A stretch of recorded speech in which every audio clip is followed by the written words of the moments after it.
비트코인이나 주식, 저는 절대 이런 걸 안 했는데 기본적으로 부모님께서 반대를 하시고 저도 이 주식이나 코인에 대한 지식이 한참 부족하기에 최악을 가정해서 하이리스크인 선택은 안 하는 게 맞다고 판단합니다. 하지만 요즘 물가부터 집값까지 필요한 돈이 많아지면서 많은 사람들이 주식이나 코인을 하고 있는데 그로 인해 한 광대 캐릭터가 엄청난 인기를 끌고 있죠. 자살하면 그만이야 라는 진짜 광기를 보여주는 것을 시작으로 광대라는 이유만으로 미국 주식을 하는 사람들의 마스크가 되어버린 그 캐릭터, 이런 이미지와는 달리 사실 완성도가 아주 뛰어난 작품이기에 이번 8월 호러 특집 첫 번째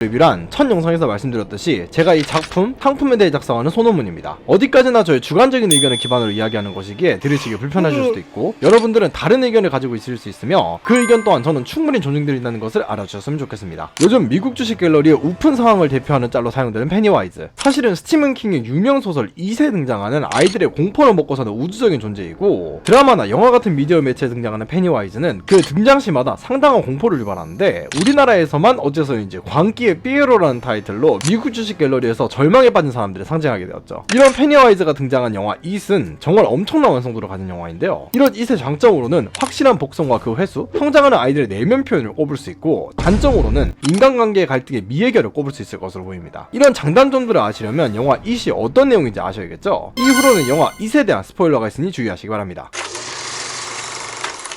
영화 잇은 한 가정집을 비추며 시작합니다. 이 집에 사는 형제는 함께 놀며 형님 빌은 종이보트를 접는데 원래 동생인 조지와 함께 밖에 나가서 놀 예정이었으나 이날 몸이 안 좋은 빌은 조지와 함께 놀지 못하였죠. 이때는 1988년 10월이었고 조지는 배를 접을 때 필요한 접착제를 가지러 지하실로 향하는데 이곳에서 계속해서 자신을 바라보는 시선을 느낍니다. 그렇게 빌은 조지가 가지고 놀 배를 완성하고 이 배를 그녀라고 지칭해야 한다는 말과 함께 조지에게 선물하죠. 그렇게 조지는 비가 오는 날씨에도 종이배를 띄우고 즐겁게 놀며 어느 하수구 쪽에 도달하는데 그보다 먼저 달리던 종이배가 이 하수구 속으로 빨려 들어가곤 합니다. 이 하수구를 바라보는 조지 앞에 좀 전에 지하실에서 본 눈이 나타나고 한 광대가 모습을 드러내며 조지의 이름을 부릅니다. 광대는 조지에게 자신이 조지의 형인 빌에게 풍선을 선물하고 싶다고 그가 있는 곳으로 데려다 달라고 요청하지만 조지는 모르는 사람을 믿으면 안 된다는 말로 이를 거절하고 이에 광대는 스스로를 춤추는 광대 페니와이즈라고 소개하죠. 조지는 페니와이즈와 대화를 이어가며 그가 왜 하수구에 갇혔는지 물어보지만 페니와이즈는 비바람에 서커스던 모두가 하수구에 빠졌다는 이야기만 반복하며 시간을 끄는데 결국 조지가 떠나려고 하자 종이배를 받아가야지 형에게 혼나지 않으나니 협박까지 하며 조지를 하수구 안으로 끌어들이려고 하고 보트를 받으려고 손을 뻗은 조지의 팔을 뜯어먹은 후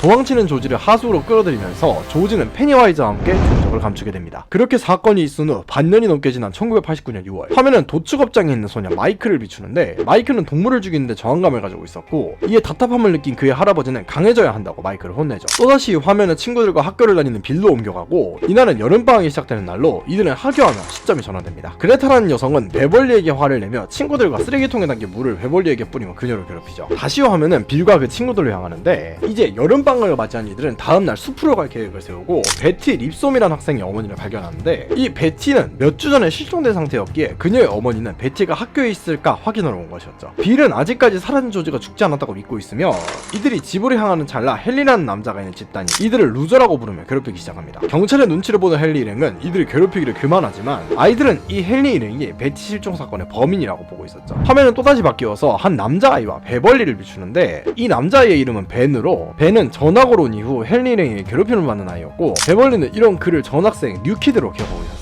화면은 다시 빌을 비추며 빌은 집에 돌아와 아빠를 만나는데 빌은 햄스터 터널을 이용해 마을의 하수도길을 이어 모형을 만들고 이를 통해 아직까지 조지가 숲에 살아있다고 믿고 있었으나 빌의 아빠는 현실을 받아들여야 한다고 조지는 죽었다고 이야기하죠. 이때 마이크는 마을을 돌아다니며 배달일을 하고 있었고 헨리 일행을 피하기 위해서 한 골목으로 들어가는데 이 골목에 있던 한 잠긴 문이 열리며 그곳에서 수많은 불타는 손이 뻗어나와 마이크를 부르는 모습을 보여줍니다. 마이크가 무서워하는 모습을 보이자 갑자기 문이 열리고 가게 안쪽에서 페니와이즈가 마이크를 향해 손을 흔들었죠. 이때 헨리 일행의 차를 타고 나타나 마이크를 괴롭히는데 이런 헨리 일행 덕분일지 마이크는 페니와이즈에게서 벗어나는 데 성공하고 화면은 빌의 친구 스탠리를 비춥니다. 2층에 올라온 스탠리가 그림을 바로 세우자 그림이 떨어졌고 뒤에 있던 스테인드 글라스가 누누 같은 형상을 보이는 것과 동시에 그림에 있던 여성이 사라져 있었으며 천장에서 페니와이즈로 추정되는 그림의 여성이 나타나 스탠리를 덮치지만 스탠리는 이 괴물에게서 도망치는 데 성공합니다. 화면은 이번에는 친구 에디의 집에 있는 빌의 일행을 다시 비추는데 빌은 친구 스탠리, 리처드, 에디와 함께 숲으로 향하고 화면은 이번엔 이를 바라보는 벤을 비춥니다. 벤은 자신이 사는 이 대리라는 지역의 역사에 관해 알아보고 있었는데 이 중 제재소 모터 과열, 1908년 대리 제철소 부활절 달걀 찾기, 이때 발생한 폭발 사고로 88명의 아동이 사망이라는 기사와 함께 피해자들의 사진을 보게 되는데 이 중 한 사진이 계속해서 확대되며 한 남자아이의 머리가 나무에 걸려있는 사진을 본 벤은 책을 덮습니다. 이런 벤의 뒤에 있던 할머니는 벤을 보고 웃고 있는데 이후 풍선이 벤의 뒤편에 나타나며 벤은 이 풍선을 쫓아 복도를 보게 되고 그곳에는 타버린 부활절 달걀이 놓여 있었으며 이 부활절 달걀은 도서관의 지하로 이어져 있었죠. 벤이 지하에 도착하자 불이 꺼지고 목 없는 시체가 계단으로 내려와 페니와이즈로 변하더니 벤을 책벌레라고 부르며 벤을 추격하지만 벤은 겨우 그의 소나기에서 벗어날 수 있었습니다. 그렇게 도서관에서 빠져나온 벤을 헨리 일행이 붙잡아 괴롭히기 시작하고 이때 한 차량이 지나가며 벤이 도움을 청했지만 이 차량의 어른들은 그를 무시하며 지나가고 차 안에서는 이 차를 보낸 것이 페니와이즈라는 것을 알려주듯 또다시 빨간 풍선이 뒷자리에서 떠오릅니다. 헨리는 나이프를 꺼내서 벤의 배에 칼로 자신의 이름을 새기는데 헨리를 밀쳐낸 벤이 산으로 도망가기 시작하자 헨리와 한 명은 떨어뜨린 나이프를 찾고 나머지는 벤을 추적하죠. 벤은 개울을 따라 도망가는데 이 강가에는 빌 일행이 찾아와 탐험을 하고 있었습니다. 이들은 한 하수를 찾아 들어가는데 빌은 이곳에서 베티의 신발을 찾는 데 성공하며 이들은 이곳에 베티가 생존해 있을 것이라고 생각하죠. 이 하수구로 들어갈지 의논하는 이를 사이로 도망치던 벤이 등장하고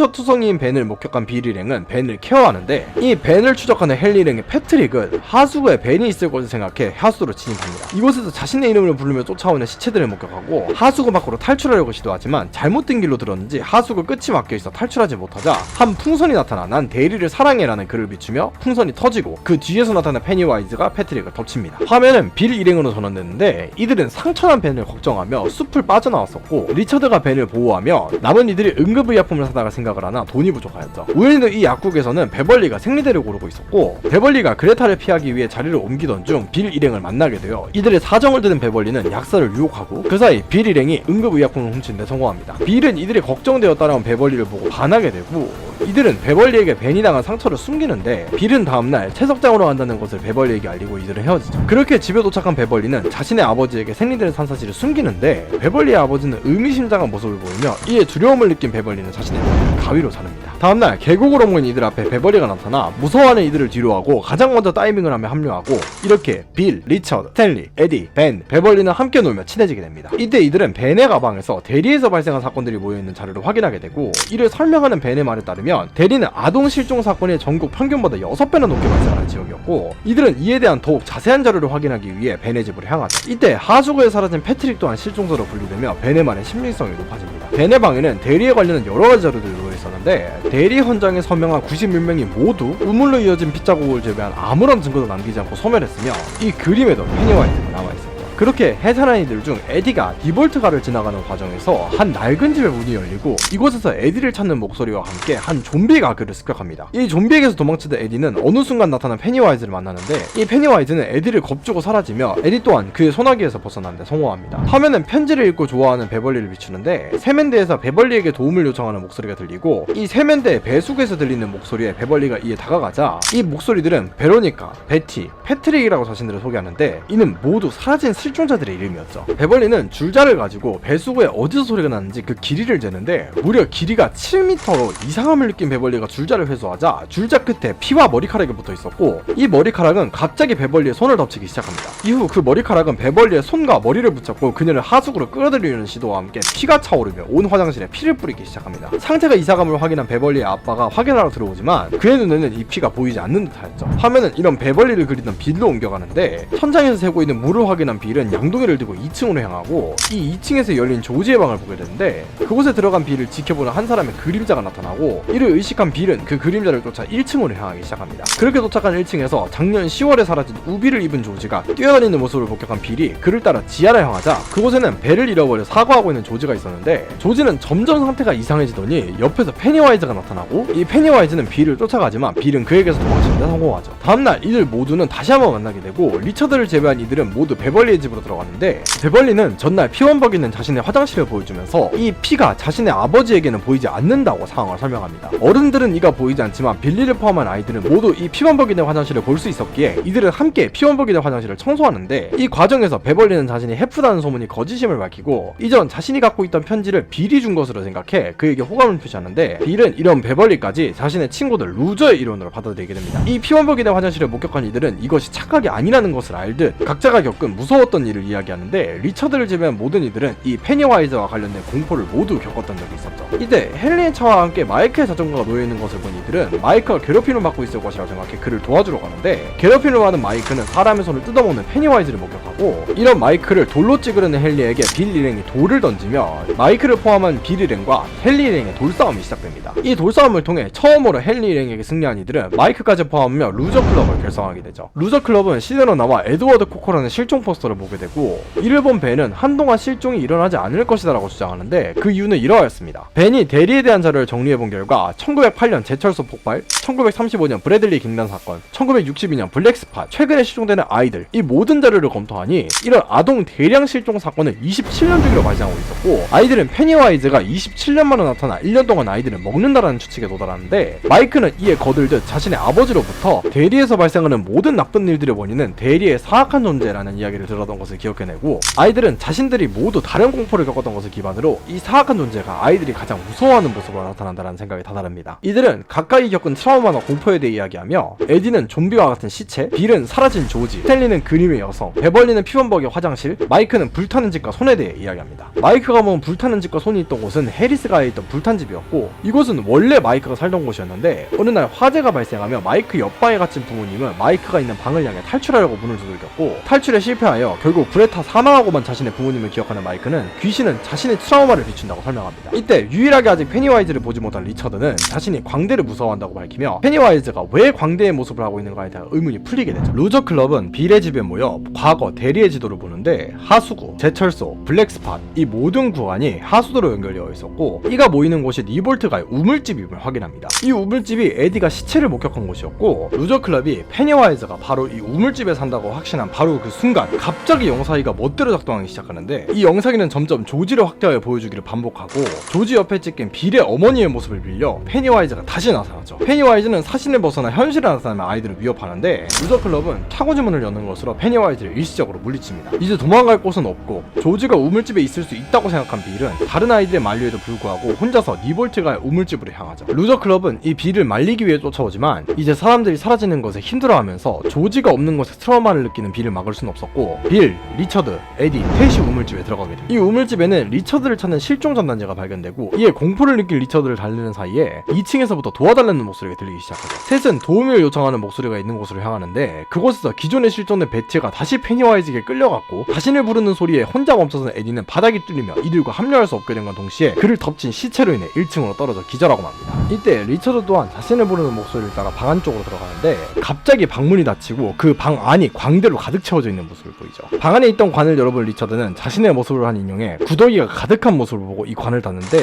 그곳에서 페니와이즈가 튀어나와 리처드를 덮치고 겨우 빠져나와 빌과 합류하였으나 매트리스를 뚫고 나온 에디가 피를 뿜으며 이 피가 검게 변하면서 이들에게 다가가기 시작합니다. 이때 1층에서 정신을 차린 에디는 냉장고에서 빠져나오는 페니와이즈를 마주하는데 2층에서는 다리가 달린 시체를 목격하는 빌과 리처드가 있었고 이 시체가 환상이라는 것을 파악한 빌이 페니와이즈의 함정에서 벗어나고 1층에 페니와이즈 아이들이 서로를 마주하는데 에디의 비명을 듣고 들어온 베벌리가 이 페니와이즈를 공격하였으나 페니와이즈는 피해가 없다는 듯 이들에게 공포를 안겨주고는 지하실의 우물로 사라집니다. 팔이 부러진 에디를 도와주려는 루저 클럽이었으나 에디의 어머니는 에디의 부러진 팔을 보고 이들을 비난하죠. 지하실에서 우물이 있는 것을 발견했다는 빌의 말에 베벌리는 빌과 함께 다음 페니와이즈를 대적할 방법을 생각하지만 벤, 리처드, 마이크, 스탠리는 이에 대항하며 우물집에 가는 것을 반대합니다. 빌과 베벌리를 제외한 이들은 페니와이즈에 대한 대항을 포기하고 이들은 모두 일상으로 복귀하죠. 그렇게 2개월이 지난 같은 해 8월 경찰인 아버지의 총을 가지고 장난치는 헨리가 아버지에게 혼나고 우체통에 묵혀있는 페니와이즈의 풍선을 발견합니다. 이에 우체통 안을 열어본 헨리는 상자에서 2달 전 산에서 잃어버린 자신의 칼을 발견하는데 이 헨리는 아버지를 죽이기 위해 집으로 들어갔고 TV에서는 헨리에게 아버지를 죽이라는 말이 흘러나오고 있었죠. 그렇게 헨리는 자신의 아버지의 목에 칼을 꽂아놓고 TV에 나오는 페니와이즈는 그런 글을 보고 웃고 있었습니다. 이때 에디는 약국을 찾아가는데 이곳에서 그레타로부터 자신이 먹은 약이 플라시보 효과로 아무런 효과도 없는 약임을 듣게 됩니다. 화면은 베벌리를 비추며 그녀를 감금하는 그녀의 아빠를 보여주는데 베벌리의 아빠는 루저 클럽에 들어간 들어간 베벌리에 대한 소문을 언급하며 베벌리의 속옷 서랍에서 발견한 편지를 기반으로 베벌리를 다그치고 이 과정에서 그가 자신의 딸인 베벌리를 겁탈했다는 것이 드러나죠.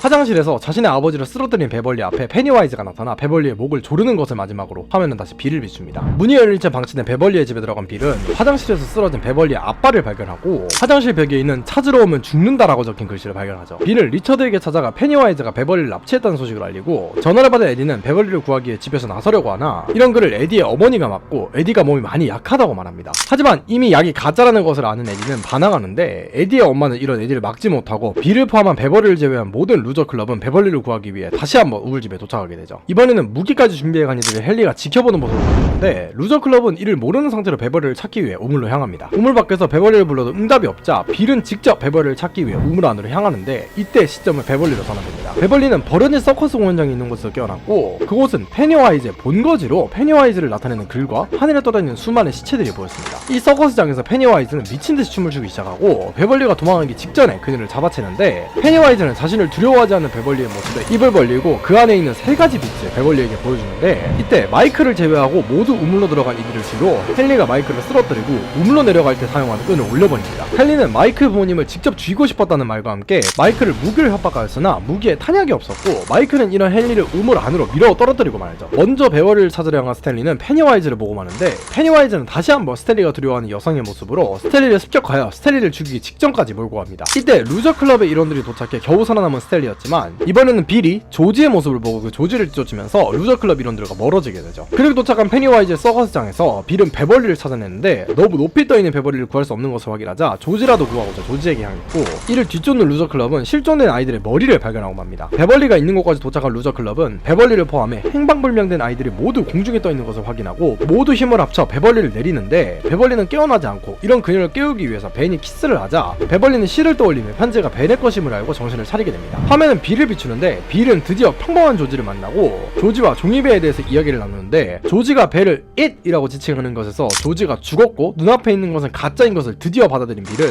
마이크의 총으로 가짜 조지 즉 페니와이즈를 공격하죠. 이런 트라우마를 극복한 빌의 모습에 괴로워하는 페니와이즈는 장전이 되지 않은 총에 맞았음에도 괴로워하며 이들을 습격합니다. 이제 이들은 서로 힘을 합쳐 페니와이즈에 대항하는데 페니와이즈는 이제 이들을 상대하기 버거워진 것을 아는지 빌을 놓고 가서 모두 평범한 어른이 되는 길을 고를지 모두 끝까지 페니와이즈에게 대항할지 결정하게 시키고 이런 결정을 앞에 둔 아이들은 페니와이즈를 쓰러뜨리기로 결정하죠. 루저클럽 모두가 힘을 합쳐 대항하자 페니와이즈가 약해졌음을 직감하는데 이는 이들이 페니와이즈를 두려워하지 않게 되었기 때문이고 이제 루저클럽은 페니와이즈가 뿌리는 각자의 트라우마를 견뎌내었기에 페니와이즈를 쓰러뜨릴 수 있었습니다. 페니와이즈는 마지막으로 무섭다 라는 말을 남기고 우물 저편으로 사라지며 이로 인해 이번 1980년대에 사라진 아이들의 시신이 하늘에서 내려오기 시작합니다. 그렇게 9월달이 되어서 이들은 지난달을 회상하는데 이때 베벌리는 페니와이즈에게 잡혀있을 때 미래의 자신들을 보았다는 떡밥을 남기고 루저클럽은 손바닥에 상처를 남긴 후 다같이 손을 맞잡고 페니와이즈가 다시 돌아왔을 때에도 다시 한번 다같이 대항할 것을 맹세하기로 약속합니다. 이후 빌과 베벌리가 키스를 나누며 이야기가 마무리되고 It Chapter 1 이라는 후속편의 암시와 함께 영화 It이 마무리됩니다.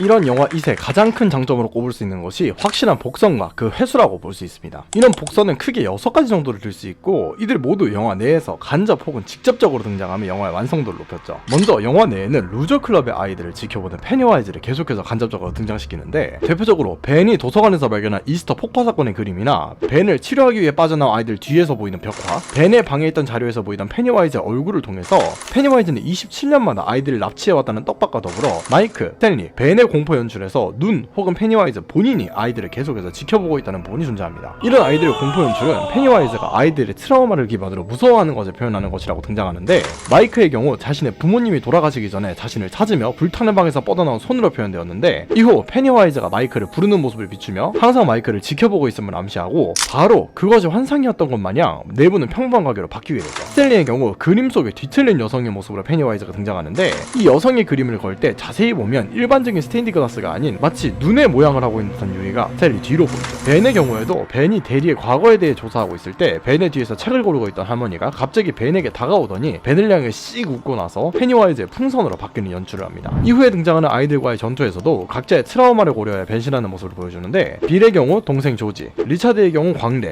벤의 경우에 미라, 베벌리는 자신의 아버지, 에디는 시체, 마이크는 불타는 손으로 등장하며 루저 클럽을 정확하게 겨냥하는 공포를 보여줍니다. 세 번째로는 에디의 병에 대한 언급을 들 수 있는데, 에디는 작중에서 계속해서 건강 염려증을 가진 듯이 모든 것을 진행할 때 그에 관련된 질병에 관한 이야기를 반복합니다. 하지만 이런 병들에 감염되는 경로나 예시가 얼토당토하는 경우가 많은데, 대표적인 경우가 숲에서 탈출한 벤에게 이야기하는 에이즈로, 에이즈는 정확하게는 HIV 면역결핍 바이러스가 몸에 침투하자 생기는 일종의 면역질환인데, 주 감염인으로는 혈액, 정액, 질 분비액, 모유와 같은 체액을 통해 전염되는 경우가 많이 존재하며, 이로 인해 수혈, 주사기 돌려쓰기, 성관계, 임신, 출산, 수유를 통해 전파되는 것이 일반적이기에 흔히 마약을 하는 사람이나 성관계에서 발생하는 경우가 많습니다. 그러나 에디는 몸에 상처투성이로 더러운 하수구에 들어간 벤에게 이 에이즈에 걸릴 것이라고 이야기하는데, 에디의 어머니의 말에 따르면 에디의 어머니의 친구가 뉴욕에서 지하철을 탔는데 거기 있던 더러운 기둥에 긁혀서 에이즈가 발병했고 상처 부위를 도려내야 했다라고 설명합니다. 이는 앞에서 제가 말씀드린 에이즈와는 전혀 상관이 없으며 오히려 다른 감염질환 중 하나인 파상풍에 가까운데, 에디의 어머니는 왜 에디에게 이런 잘못된 지식을 부여하였고 왜 에디가 계속해서 자신의 건강에 대해 걱정을 하며 엄마를 언급하는지 이후 약사의 딸 그레타를 통해 알게 됩니다. 그레타는 에디가 먹고 있는 약이 아무런 효과가 없는 약이고 플라시보 효과를 불러일으키는 것뿐이라는 말과 함께 약을 전달하는데, 이 플라시보 효과는 너무나도 유명해서 여러분도 알고 계시듯이 아무런 효과도 없는 약이나 식품 같은 것을 마치 특정 효과가 있는 듯 믿고 섭취하면 실제로 효과가 나오는 것을 말하는 유명한 심리작용입니다. 에디는 자신의 엄마가 이런 가짜 약을 통해 자신을 속였다는 것을 깨닫고 친구들에게 향하는데, 이때부터 건강에 대한 걱정을 일절하지 않게 됩니다. 그렇습니다. 에디가 가진 건강염려증은 모두 그의 어머니에게서 비롯되었고, 에디를 걱정하는 척 자식을 감금하듯 키우려는 그녀의 어머니로 인해서 에디는 작중 이런 모습을 보인 것이 밝혀지죠. 네 번째로는 헨리의 자존심을 들 수 있는데, 헨리는 다른 루저클럽 친구들에 비해 덩치가 큰 편이고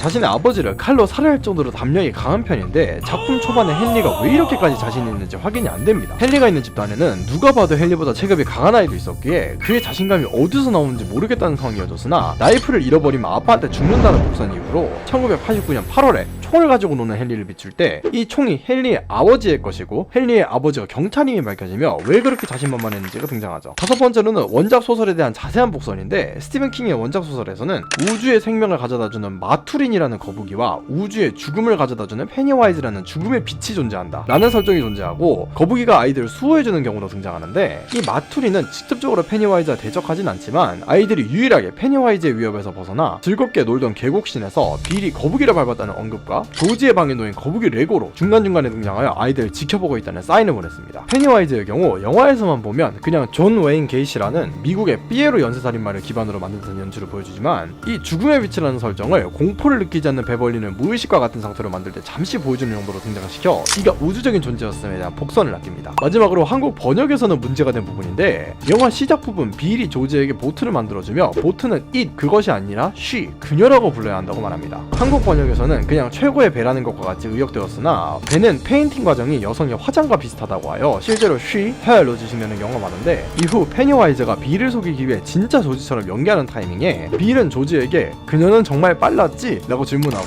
조지가 그것은 너무 빨라서 쫓아가지 못했어 라고 대답하는 것으로 빌이 눈앞의 조지가 진짜가 아님을 확신하는 복선으로 적용합니다. 이와 같이 영화 it은 프롤로그를 포함한 대부분의 장면에서 원작 it에 대한 복선을 포함해 페니와이즈에 대적할 만한 여러가지 복선들과 아이들의 행동에 대한 이유를 넘기며 확실한 복선과 그 회수를 보여주는 영화로서 높은 퀄리티를 가진 작품이라고 말할 수 있을 것으로 보입니다. 이런 it은 공포영화를 표방하면서도 성장하는 아이들의 내면 표현을 굉장히 면밀하고 체계적으로 진행하였다는 장점도 존재합니다. 처음에는 베벌리를 제외한 모든 루저클럽의 남자아이들은 헨리에게 도망다니기 급한 모습을 보여주는데, 베벌리의 경우 여성이라는 것 때문에 헨리가 아닌 그레타에게 괴롭힘을 당하고 있었고, 이런 그레타에게서 도망다니다가 루저클럽과 조우하게 되죠. 빌, 리처드, 스탠리, 에디는 헨리에게 괴롭힘을 받기 직전 경찰의 감시로부터 벗어났으나 배는 배에 H라는 상처까지 새겨지며 아무리 봐도 도를 넘은 괴롭힘을 지속하는 헨리에 대해서 어른들에게 이른다든지 하는 수단조차 사용하지 않을 정도로 루저클럽에게 헨리는 공포의 대상이었습니다. 물론 헨리와 그 친구들의 덩치가 루저클럽보다 큰 것과 헨리의 아버지가 경찰이라는 것이 한몫했을 것으로 보이지만, 헨리 무리에 대한 두려움으로 인해 대응하지 않은 것은 다른 이야기이죠. 루저클럽은 헨리 일행뿐만이 아니라 페니와이즈가 보여주는 공포를 겪을 때에도 처음에는 계속해서 도망만 다니는 모습을 보여주는데, 마이크, 스탠리, 에디, 벤, 빌은 도망치는 게 최선이었고 베벌리도 완전히 멘탈이 나가는 모습을 보여주며 페니와이즈에게도 대항할 생각조차 하지 못하였습니다. 하지만 이런 이들이 서로 뭉쳐서 루저클럽으로 거듭나면서 이들은 트라우마를 이겨내기 시작하고 정신적인 성장을 이루는데, 대표적인 장면이 헨리에게 괴롭힘받는 마이크를 나머지 루저클럽 멤버들이 모두 힘을 합쳐서 구해내는 장면으로, 수적으로 우세하였다고는 하나 이들이 모두 뭉치는 것을 통해 다들 하나같이 겁쟁이에 부족한 것 투성이이지만 이들이 두려워한 헨리에게 혼자 바닥에 남겨진다는 치욕감을 맛보게 하는데 성공하며 이들의 내면적 성장의 시작을 알립니다. 이런 조금의 성장으로는 페니와이즈에게 대적하기 힘들었는지 처음 우물집으로 향한 아이들은 페니와이즈를 마주하고서 공포에 들려 다시 우물집에 다가가지 않는다는 이야기를 하고, 결국 이들이 분열되며 큰 위기를 겪습니다. 이런 멤버들 사이의 분열은 어찌 보면 당연하였기에 이를 어떻게 극복할지, 이들이 어떻게 다시 화합할지가 중요한 포인트였는데, 베벌리가 납치당했다는 소식을 들은 빌이 모두에게 이를 알리자 루저클럽 모두는 망설임 없이 베벌리를 구하러 나서는데, 이때 부모와의 갈등이 아직 남아있던 에디는 스스로 자신을 과부하하는 어머니에게서 벗어나 친구를 구하러 향하는 독립해 나가는 정서적인 성장을 보여줍니다. 그렇게 이들은 다시 페니와이즈에게 맞서며 베벌리를 구출한 이들이 페니와이즈와 육탄전을 벌이는데, 이때 페니와이즈는 아이들이 약점을 모두 알고 있었기에 그 트라우마를 계속해서 자극하며 아이들에게 겁을 줍니다. 이전에 루저클럽이었다면 이런 공포에 맞서지 못하고 도망가겠지만, 아이들이 이 트라우마를 딛고 이겨내면서 오히려 페니와이즈가 공포에 휩싸이는 모습을 보여주며, 아이들이 그저 함께해서 강한 것이 아니라 아이들 각자가 스스로가 가진 트라우마를 극복하고 공포에 맞설 수 있는 정서적인 성장을 이루었다는 서사를 부여하여 페니와이즈가 보이지 않는 성숙한 어른이 된 듯 너무나도 쉽게 페니와이즈를 물리칩니다. 이런 일련의 과정들을 통해 이은 단순히 미친 삐에로 페니와이즈가 아이들을 죽이려고 하는 영화가 아니라, 페니와이즈가 트라우마라는 하나의 상징으로서 작용하여 아이들이 이를 딛고 성장한다는 휴먼 드라마로서도 연출하였죠. 이는 흔히 있는 공포 영화들의 빈약한 서사와는 다르게 마치 하나의 교훈이 담긴 이야기와 같이 느껴지면서 사람들에게 공포 영화, 소설이 공포와 스릴을 느끼기 위해 읽는 도파민 충전제가 아닌 하나의 작품으로 보이게 하는데 충분하게 만들었습니다. 이와 같이 이은 영화 전체 줄거리에 있어서 단순히 살인마가 등장하는 슬래셔 무비가 아닌 루저클럽이 정신적 성장을 이룩하는 휴먼 드라마적인 부분도 보여주면서 단순한 공포를 느끼기 위한 영화에서 벗어나 하나의 작품이 된 좋은 영화로 볼 수 있을 것 같습니다.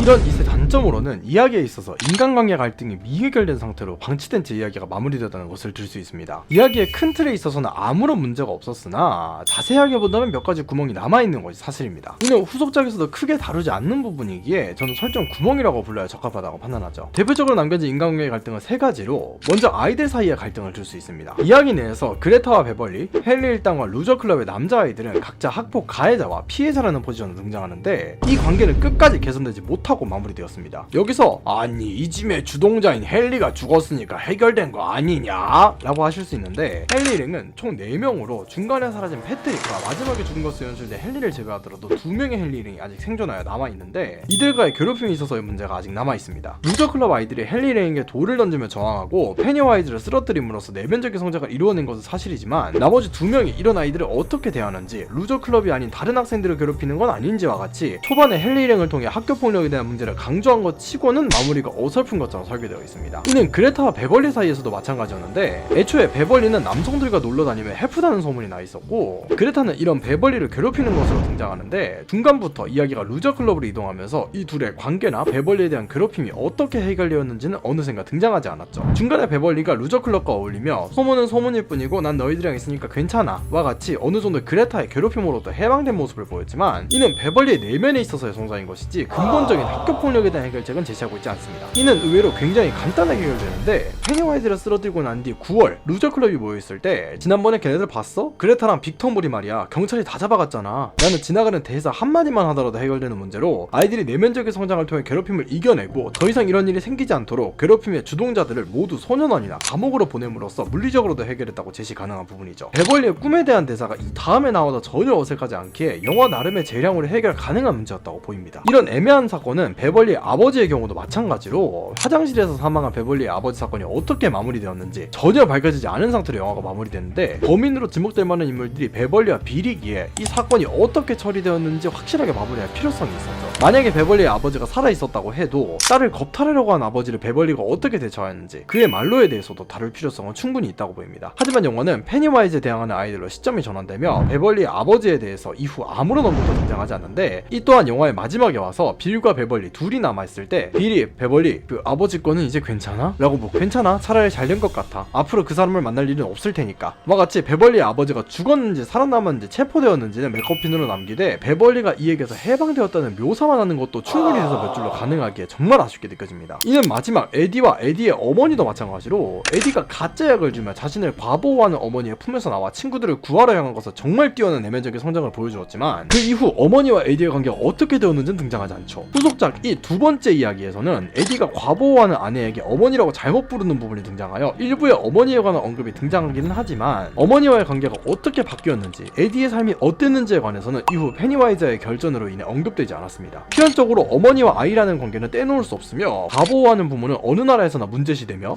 이런 과보호라는 태도를 고치는 것은 상당히 어렵기에 에디가 어떻게 이에 대처했는지 간접적으로나마 알려줬으면 어떨까 하는 부분이 제 머릿속에 남아있었죠. 이 또한 9월달에 모인 루저클럽 회의에서 누군가 에디에게 요즘 어머니랑 어떻게 지내? 라고 묻고 이에 대해 에디가 아직도 걱정은 많으신데 예전처럼 날 가둬 놓으시려고 하진 않으셔? 와 같은 방식으로 대사 몇 마디만 했다면 훨씬 좋은 마무리가 되지 않았을까라는 생각이 제 머릿속에 남습니다. 이처럼 영화 잇은 아이들의 내면적인 성장을 보여주고 페니와이즈와의 결전을 조명하는데 모든 집중력을 쏟아낸 나머지 헨리 집단과 루저클럽, 그레타와 베벌리, 베벌리의 아버지, 에디의 어머니와 같이 루저클럽과 주변 인물들 사이의 인간관계에 있어서 마무리를 제대로 짓지 못하는 묘사가 남아있었습니다. 이는 마지막 9월 회의 장면에서 대사 몇 마디로 충분히 보충할 수 있기에 훨씬 아쉽게 느껴지는 것이 참 안타깝습니다. 정리하자면 영화 잇은 인물들의 관계에 있어서 마무리되지 못한 부분이 남아있고 이를 마지막에 충분히 정리할 기회가 있었음에도 그 기회를 날린 아쉬운 부분을 제외하자면 확실한 복선과 그 회수를 통해 이야기를 매끄럽게 이끌어갔고 공포영화라는 소재를 활용하여 아이들의 내면적인 성장을 이끌어내는 휴먼 드라마를 잘 보여주는 좋은 작품이라고 볼 수 있을 것 같습니다. 그저 잔인하고 그로테스크하거나 무섭다는 공포영화라는 정체성을 넘어서 이를 소재로 하나의 이야기를 깔끔하게 표현하였기에 제가 이런 잇에게 주는 평가는 별 5개 만점에 4.5개입니다. 감사합니다.